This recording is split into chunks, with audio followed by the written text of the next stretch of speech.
Punjab Kings చేతిలో తగిలిన పరాజయం ముంబై ఇండియన్స్ జట్టును ఆత్మరక్షణలో పడేసింది. మ్యాచ్ అనంతరం ముంబై సారథి హార్దిక్ పాండ్యా చేసిన వ్యాఖ్యలు ఇప్పుడు సోషల్ మీడియాలో వైరల్ అవుతున్నాయి. జట్టు ప్రదర్శనపై నిశ్చితమైన విశ్లేషణ చేయాల్సిన సమయం ఆసన్నమైందని ఆయన స్పష్టం చేశారు. ఓటమి తర్వాత బ్రాడ్కాస్టర్లతో మాట్లాడిన హార్దిక్ ఎటువంటి సాకులు చెప్పకుండా వాస్తవాన్ని అంగీకరించారు. నిజం చెప్పాలంటే ఇప్పుడు చెప్పడానికి నా దగ్గర ఏమీ లేదు. మేము ఎక్కడ తప్పు చేస్తున్నామో ఒకసారి వెనక్కి తిరిగి చూసుకోవాలి అని వ్యాఖ్యానించారు. ఈ విశ్లేషణ వ్యక్తిగత స్థాయిలో కాకుండా టీం ప్లానింగ్లో కూడా జరగాలని ఆయన అభిప్రాయపడ్డారు. పంజాబ్ కింగ్స్ జట్టు ఆల్రౌండ్ పెర్ఫార్మెన్స్ను హార్దిక్ మనస్ఫూర్తిగా అభినందించారు.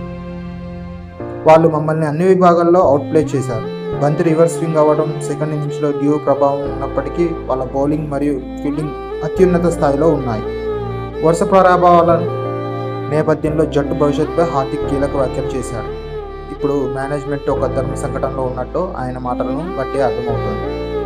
ఫామ్లో లేని ఆటగాళ్లపై వేటు కొత్త నిర్ణయాలు తీసుకోవాలా లేదా ఇదే జట్టుపై నమ్మకం ఉంచి కంబ్యాక్ కోసం ప్రయత్నించాలా అనే ఈ రెండు అంశాలపై త్వరలోనే స్పష్టత వచ్చే అవకాశం ఉంది. బాధ్యత తీసుకోవాల్సిన సమయం ఇది అని హార్దిక్ ముగించడం గమనార్హం. హార్దిక్ పాండ్యా బాటలను బట్టి చూస్తే రాబోయే మ్యాచ్లో ముంబై ఇండియన్స్ తుది జట్టులో కీలక మార్పులు చోటు చేసుకునే అవకాశం కనిపిస్తుంది. ప్లానింగ్ లోపాలను సరిదిద్దుకోకపోతే ప్లే ఆఫ్ రేస్లో ముంబై నిలవడం కష్టమని విశ్లేషకులు భావిస్తున్నారు. మరి మీ అభిప్రాయాలని కామెంట్స్లో తెలియజేయండి. వీడియో నచ్చితే లైక్ చేసి ప్లే క్రికెట్ తెలుగు ఛానల్ని సబ్స్క్రైబ్ చేయడం మర్చిపోవద్దు.